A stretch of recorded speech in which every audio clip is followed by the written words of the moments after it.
शुरुआत करेंगे अच्छी और सच्ची खबरों की। बात सबसे पहले ग्रेट इंडियन वेडिंग सीजन की, जिसकी शुभ शुरुआत आज से हो रही है। ज्योतिष के मुताबिक 12 दिसंबर से शुक्र 52 दिनों के लिए अस्त चल रहे थे। ऐसे में मांगलिक कार्यों पर अभी तक रोक लगी हुई थी, लेकिन शुक्र का उदय 1 फरवरी को हो चुका है और इसीलिए शादी, ब्याह और मांगलिक कार्यों की शुरुआत हो रही है। शादियों के इस सीजन के लिए देश भर में तैयारी जोरदार है। खासकर बाजारों की अगर हम बात करें तो वेडिंग सीजन के लिए दुकानदारों ने विशेष तैयारी की हुई है।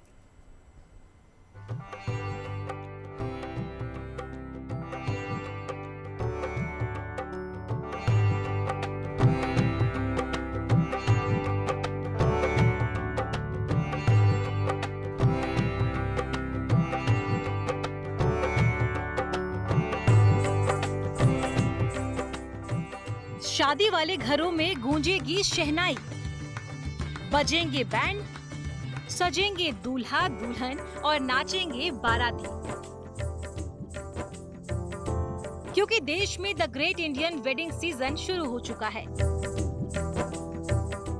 ज्योतिष के अनुसार 12 दिसंबर से शुक्र 52 दिनों के लिए अस्त चल रहे थे, जिसका 1 फरवरी को उदय हो चुका है। ऐसे में शादी, ब्याह और दूसरे मांगलिक कार्य अब बिना रोक टोक किए जा सकते हैं। ज्योतिषाचार्यों के मुताबिक इस साल शादी के लिए करीब 59 शुभ मुहूर्त निकल रहे हैं, जिनमें सबसे ज्यादा 14 मुहूर्त अकेले इसी महीने में है। ऐसे में फरवरी का ये महीना शादियों के लिहाज से सबसे ज्यादा व्यस्त रहने वाला है। सबसे सुंदर मुहूर्त इसमें 20 फरवरी का है। उसके पश्चात 21 में भी थोड़ा भद्रा होने के कारण से अच्छा नहीं माना जा रहा है। तो ये माना जाए कि फरवरी में ही मुहूर्त है मैक्सिमम जितने हैं ज्यादातर, और मार्च के महीने में तो मात्र हमें 4 ही मुहूर्त मिल रहे हैं, जिसमें हमारे मार्च के महीने में 9, 10, 11, 12 मार्च आ रहे हैं। उसमें भी 2 दिन ही मात्र रात्रि और 2 दिन दिन के मिल रहे हैं। मतलब मार्च से ज्यादा मुहूर्त इस समय फरवरी माह में है। सबसे सुंदर और शुभ मुहूर्त फरवरी मास में, हम ऐसा कहें तो अच्छा रहेगा। शादियों का सीजन शुरू होते ही देश भर के बाजारों में इसकी रौनक साफ नजर आने लगती है। चाहे लहंगा चोली, साड़ी और शेरवानी की दुकानें हो या फिर गहनों के शोरूम, एक से बढ़कर एक रेंज और एक से बढ़कर एक डिजाइन इस वेडिंग सीजन के लिए दुकानों में आ चुके हैं। ग्राहक भी खरीदारी के लिए दुकानों का रुख कर रहे हैं। तस्वीरें चांदनी चौक की दिखा रहे हैं, जहां पर लोग शॉपिंग के लिए बड़ी संख्या में पहुंच रहे हैं। आप किसी भी दुकान में जाएं, चाहे वो लहंगे की हो, सूट की हो, शेरवानी की हो, लोगों की भारी भीड़ यहां पर लगी हुई है। इस साल कहा जा रहा है कि शादियों के सिर्फ 59 मुहूर्त होंगे, जबकि पिछले साल इससे कहीं ज़्यादा मुहूर्त थे। लेकिन इस बार शादियों की जो तारीखें हैं, जो शुभ लगन की हैं, वो कम बताई जा रही हैं। और यही वजह है कि जितनी भी डेट्स हैं, उन सभी डेट्स पर बड़ी संख्या में शादियां हो रही हैं। लगातार जिस तरह से लोग चांदनी चौक पहुंच रहे हैं, शादियों की तारीखें इस साल कम है, उस लिहाज से हर मुहूर्त पर आपको भारी भीड़ बाज़ारों में दिखाई पड़ेगी। चांदनी चौक वैसे भी शादी की शॉपिंग के लिए जाना जाता है। गहनों के अलावा दूल्हा दुल्हन के लिए कपड़ों की अच्छी खासी रेंज बाजार में उपलब्ध है। दरअसल शादी सीजन का फैशन अब सिर्फ तैयार डिजाइन तक सीमित नहीं रहा, बल्कि कस्टमाइजेशन की ओर तेजी से बढ़ रहा है। इसीलिए बाजार में matching jacket, off shoulder blouse, drape lehenga, jacket lehenga और मेटालिक लहंगा जैसी रेंज की ज्यादा डिमांड देखने को मिल रही है। बाज़ारों में भी जो असली रौनक होती है वेडिंग सीजन के समय, वो लौट आई है। इस वक्त हम मौजूद हैं दिल्ली के लाजपत नगर में, जो कि चांदनी चौक के बाद वेडिंग सीजन के लिए, वेडिंग शॉपिंग के लिए सबसे बड़ा हब माना जाता है और पसंदीदा हब जो है इसको हम बोल सकते हैं। और अब यहाँ पे हर एक गली, हर एक शॉप में आपको बहुत सारे ऑप्शन दिख जाएंगे, जो कि आपके बजट में भी है और ट्रेंडी भी है। लेकिन दुल्हन की हम बात करेंगे, क्योंकि ब्राइड के लिए सबसे पहले क्या ऑप्शन है वो हम आपको दिखाना चाहेंगे। थोड़ा सा दिखाना चाहूँगा। जैसे ये फैब्रिक है रॉ सिल्क का, और उसके ऊपर जस्ट एलिफेंट जो शुभ माना जाता है, और सारा ये हैंड एम्ब्रॉयडरी का काम है।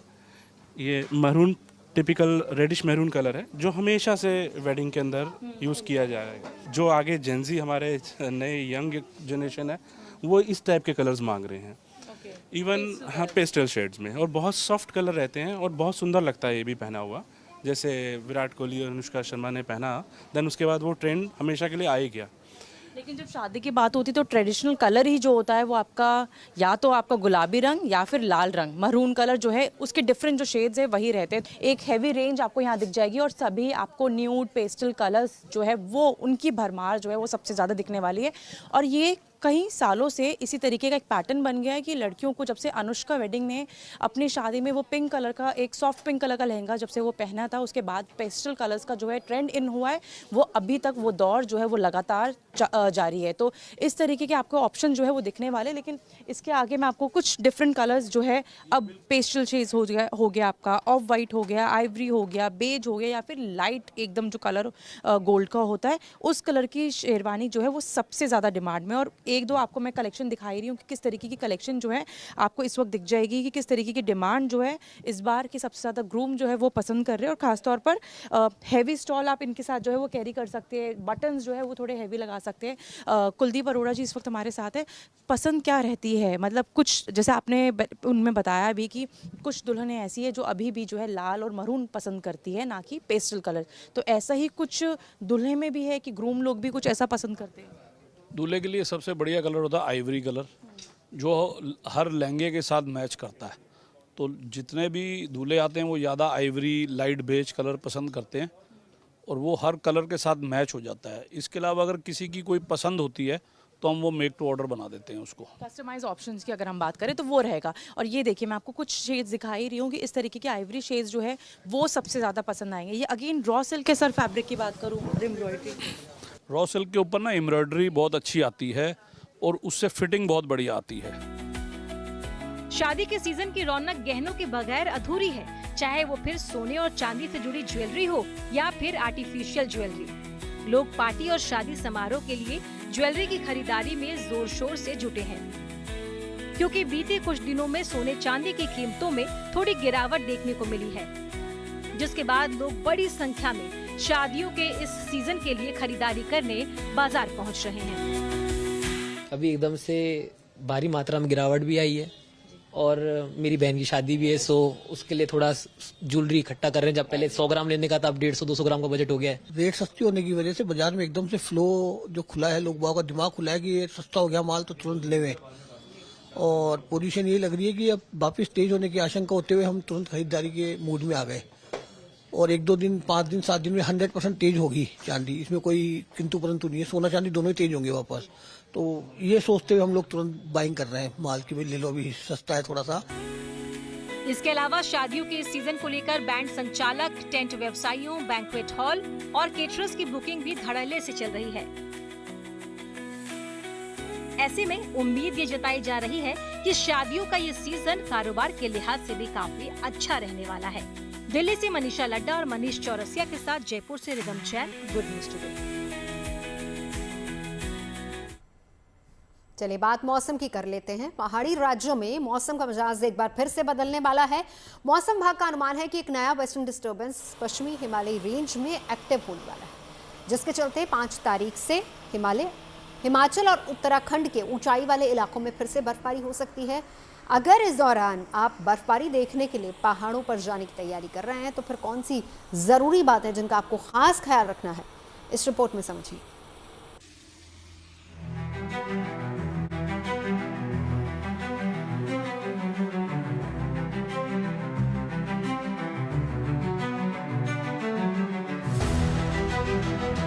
हाल में हुई बर्फबारी के बाद कुछ ऐसा हाल है उत्तर भारत के 3 पहाड़ी राज्यों जम्मू कश्मीर, हिमाचल प्रदेश और उत्तराखंड का, जहां के ज्यादातर ऊंचाई वाले इलाके इस वक्त बर्फ की आगोश में हैं। वादियां बर्फ से पूरी तरह लदी हुई हैं और रास्ते भी बर्फ में नजर नहीं आ रहे हैं।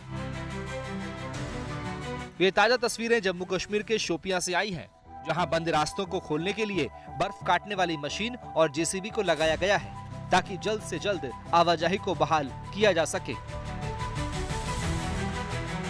कमोबेश कुछ ऐसी ही तस्वीर कुपवाड़ा से सामने आई है, जहां सतना टॉप पर फंसी करीब 35 गाड़ियों को निकालने के लिए जिला प्रशासन और सेना को खासी मशक्कत करनी पड़ी। बताया जा रहा है कि रात भर चले रेस्क्यू ऑपरेशन के बाद इन सभी गाड़ियों को सकुशल निकाला जा सका है। बर्फबारी के बाद घाटी में बने हालात को देखते हुए प्रशासन ने लोगों से ऐसे रास्तों पर सफर करते वक्त सावधानी बरतने की अपील की है।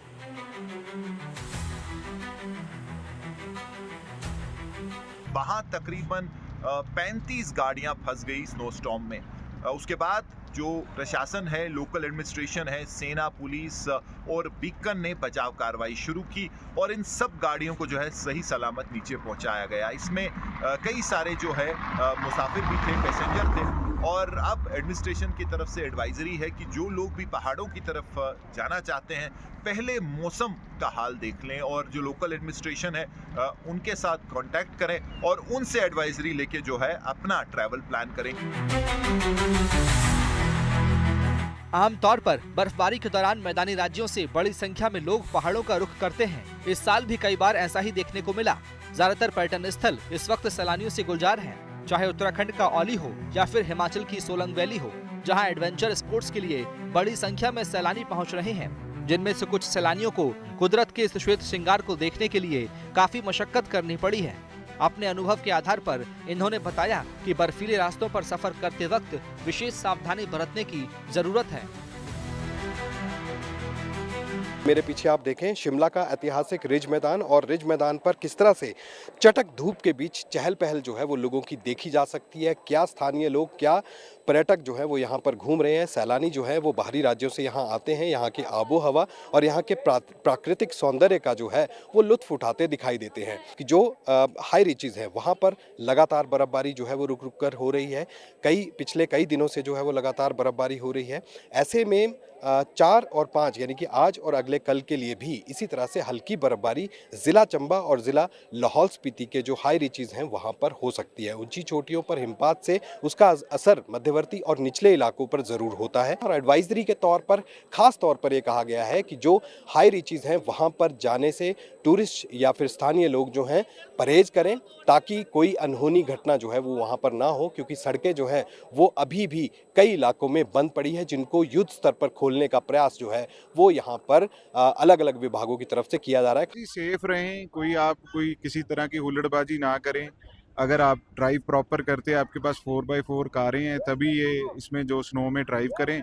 अदरवाइज यहाँ पे जो है बहुत नॉर्मल चार्जेस हैं, वो आप हायर कीजिए गाड़ियाँ और अपना भी मजा लीजिए और किसी को तंग भी ना करो, आप भी ना हो। इस बीच मौसम विभाग की ओर से एक बार फिर हिमाचल और उत्तराखंड के ऊंचाई वाले इलाकों में बर्फबारी का अलर्ट जारी किया गया है। मौसम विभाग के मुताबिक 5 तारीख से एक नया वेस्टर्न डिस्टर्बेंस पश्चिमी हिमालय रेंज में एक्टिव होने वाला है, जिसके असर से ताजा बर्फबारी देखने को मिल सकती है। एक और सिस्टम आ रहा है जो 5 रात को प्रभाव करेगा, लेकिन उसका भी जो प्रभाव है वो ज़्यादातर हिमालय में रहेगा 5-6 को लिए। उसके बाद एक 8 तारीख से फिर एक सिस्टम आ रहा है, तो 8-9 को हो सकता है कि उस समय जो 9 को प्रभाव आए तो हमारा अनुमान है कि एडजॉइनिंग प्लेन्स पंजाब, हरियाणा, उत्तर प्रदेश और नॉर्थ राजस्थान में तब रेनफॉल एक्टिविटी होने का संभावना है। कुल मिलाकर अगर आप आने वाले दिनों में बर्फबारी का आनंद लेने के लिए पहाड़ों पर जाने की तैयारी कर रहे हैं तो जरूरी है कि अपने साथ दवाइयाँ, गर्म कपड़े, टॉर्च, पीने का पानी और खाने का सामान जरूर रखें। इतना ही नहीं, अगर अपनी गाड़ी से जाने की प्लानिंग है तो गाड़ी के लिए स्नो चेन जरूर रख लें। वहीं मौसम विभाग के अलर्ट और प्रशासन के निर्देशों का भी पालन करें ताकि बर्फबारी के दौरान होने वाली परेशानी से बचा जा सके। श्रीनगर से मीर फरीद, शिमला से विकास शर्मा, चमोली से कमल नैन सिलोड़ी के साथ दिल्ली से Manisha Ladda, good news today.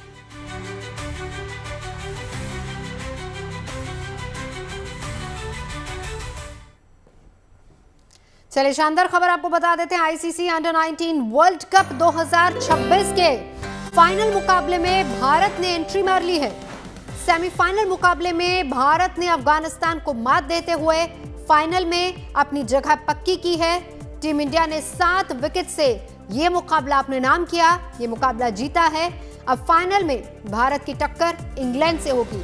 England और भारत के बीच में होगा फाइनल मुकाबला। टूर्नामेंट में अजय टीम इंडिया रिकॉर्ड 6ठी बार अंडर-19 वर्ल्ड कप की ट्रॉफी उठाने की ओर बढ़ चुकी है। एक कदम बस बाकी।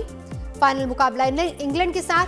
सेमीफाइनल मुकाबले में अफगानिस्तान की टीम ने पहले बल्लेबाजी करते हुए 310 रनों का पहाड़ जैसा स्कोर खड़ा किया था, जिसके जवाब में टीम इंडिया ने शानदार शुरुआत की। सलामी बल्लेबाजों ने पहले विकेट के लिए 90 रन जोड़े। वैभव सूर्यवंशी ने कमाल की बैटिंग करते हुए 68 रन बनाए और इसके साथ ही भारत के एरॉन जॉर्ज ने शानदार शतक ठोका।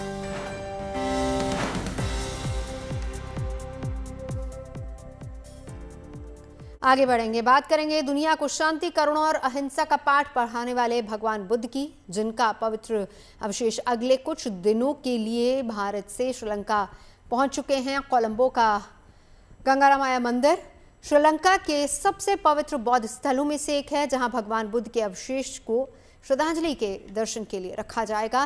पहली बार भगवान बुद्ध के पवित्र देवनीमोरी अवशेष से जुड़ी ये यात्रा भारत और श्रीलंका के बीच गहरे आध्यात्मिक और सांस्कृतिक संबंधों को और मजबूत करने वाली है।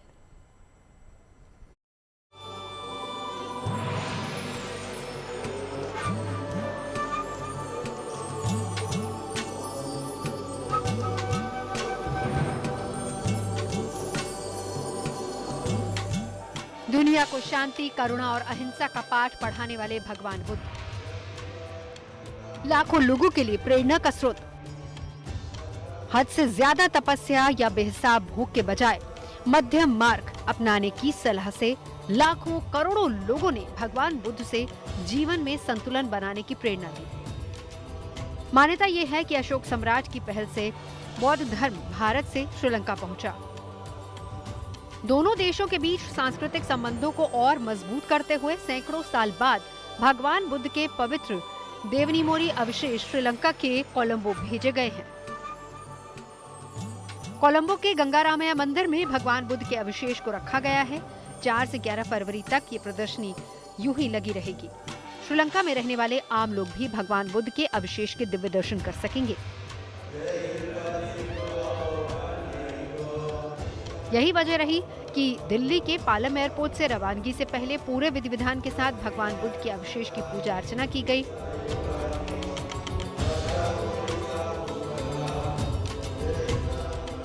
इसके बाद पूरे सम्मान के साथ भारतीय वायुसेना के विशेष C-130 विमान में इसे रखा गया। गुजरात के राज्यपाल आचार्य देवव्रत और उप मुख्यमंत्री हर्ष संघवी के नेतृत्व में एक उच्च स्तरीय भारतीय प्रतिनिधिमंडल भी इन पवित्र अवशेषों के साथ कोलंबो गया है। भारत के यशस्वी प्रधानमंत्री श्रीमान नरेंद्र मोदी जी श्रीलंका गए थे, तो उन्होंने वहां पर इन अवशेषों का जिक्र किया था। तो क्योंकि भगवान बुद्ध की शिक्षाएं प्राणी मात्र और समस्त विश्व के शांति की, कल्याण की, करुणा की, दया की भाव जो सार्वभौमिक सिद्धांत है उन पर टिकी हुई है। क्योंकि श्रीलंका में भगवान बुद्ध के प्रति अटूट आस्था रखने वाली प्रजा है, तो प्रधानमंत्री जी का ऐसा चिंतन था कि ये अवशेष जो हमारी श्रद्धा के केंद्र हैं, श्रीलंका और अन्य पड़ोसी देशों में भी जाएं। अप्रैल 2025 में श्रीलंका की यात्रा के दौरान प्रधानमंत्री नरेंद्र मोदी ने इस प्रदर्शनी की घोषणा की थी। गुजरात के शामलाजी के पास मौजूद देवनीमोरी में पुरातत्व विभाग की खुदाई के दौरान भगवान बुद्ध के पवित्र अवशेष मिले थे, जो 1957 में MSU के पुरातत्व विभाग के प्रोफेसर SN चौधरी के नेतृत्व में एक टीम की तरफ से शुरू की गई थी, जिसे 14 जनवरी 1963 को एक छोटा सा ताबूत मिला और उस पर ब्राह्मी लिपि में दशबल शरीर निलय लिखा हुआ था, जिसका मतलब होता है कि ये दशबल यानी कि बुद्ध के अवशेषों का निवास स्थान है। इस ताबूत में एक तांबे का डिब्बा है, जिसमें पवित्र राख, रेशमी कपड़ा और मोतियों के साथ ऑर्गेनिक पदार्थ भी रखे हुए हैं, जो अब एयरटाइट डेसिकेटर में रखा गया है।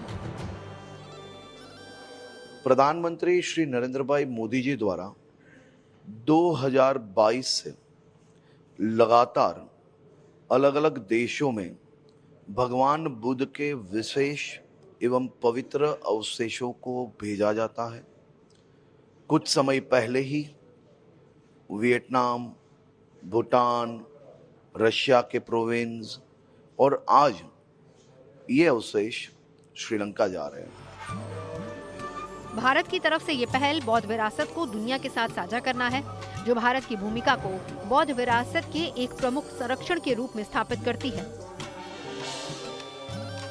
बुद्धिज्म या बुद्ध धर्म जो श्रीलंका में पहली बार जो ले जाया गया, वो सम्राट अशोक के जो पुत्र और सुपुत्री थे, दोनों वहाँ पे ले गए और महिंद्रा और संघमित्रा। और उस वक्त से अब अगर आप देखो श्रीलंका का जो भाषा है, सिन्हाला भाषा, उसमें पाली भाषा का एक छाप है।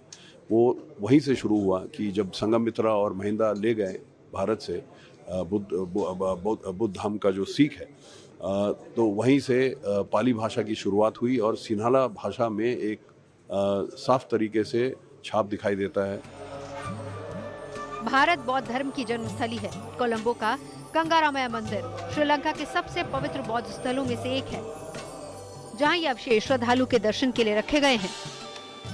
ऐसे में पहली बार भगवान बुद्ध के पवित्र देवनीमोरी अवशेष से जुड़ी ये यात्रा भारत और श्रीलंका के बीच गहरे आध्यात्मिक और सांस्कृतिक संबंधों को उजागर करती है। Bureau report, good news today.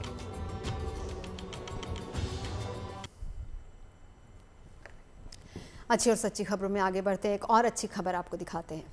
वो कचरा जो आमतौर पर हमारी नज़र में बेकार होता है, वो आज आत्मनिर्भरता की नई पहचान बन रहा है। प्लास्टिक की थैलियाँ, चिप्स के पैकेट्स और पुराने कपड़े अब प्रदूषण नहीं बल्कि रोजगार का एक जरिया है। जमशेदपुर के एक छोटे से गांव की महिलाएं वेस्ट से बेस्ट की सोच को जमीन पर उतार रही हैं। स्वच्छता, हुनर और कमाई तीनों को जोड़कर ये महिलाएं उज्जवल भविष्य की नई कहानी कर रही हैं।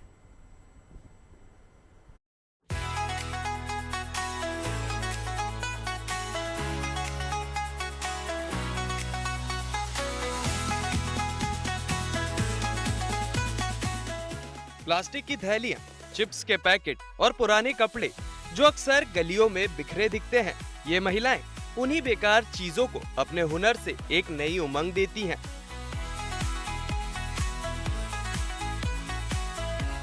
जमशेदपुर से लगभग 60 किलोमीटर दूर पटमदा प्रखंड का गोबर घूसी गांव, जहां की महिलाओं ने मिलकर ऐसा समूह खड़ा किया है जिसने अब तक करीब 10 गांवों को प्लास्टिक मुक्त बना दिया है। स्वच्छता के साथ आत्मनिर्भरता की ये पहल आसपास के क्षेत्रों के लिए मिसाल बन रही है। इस समूह से जुड़ी महिलाएं रोजाना अपने गांव के साथ साथ पास के इलाकों में जाकर फेंका गया प्लास्टिक और पुराने कपड़े इकट्ठा करती हैं। इनमें बिस्किट, नमकीन, चिप्स, साबुन के पैकेट इकट्ठा किए जाते हैं। उनकी साफ सफाई के बाद शुरू होता है वेस्ट से बेस्ट बनाने का सिलसिला। जो वेस्ट प्रोडक्ट है, जो पॉलिथीन है, यूज हो जाते हैं, उसको हम डंप करते हैं तब भी वो नहीं हो पाता है। तो हमने उसको रिसाइकल करके हैंडीक्राफ्ट का रूप देने का कोशिश किया। इस गांव में हमें एक पूजा जी ट्रेनर मिली जो यूज पॉलिथीन से कुछ क्राफ्ट बनाती थी। तो आसरा ने उनको प्रोत्साहित करके उन्होंने एक ग्रुप बनाया, हमने बनाया। आज लगभग 11 महिलाओं का ग्रुप था, अब जाके 20 महिलाएं हो गए और ज्यादातर महिला अब जुड़ रही हैं इस मुहिम से।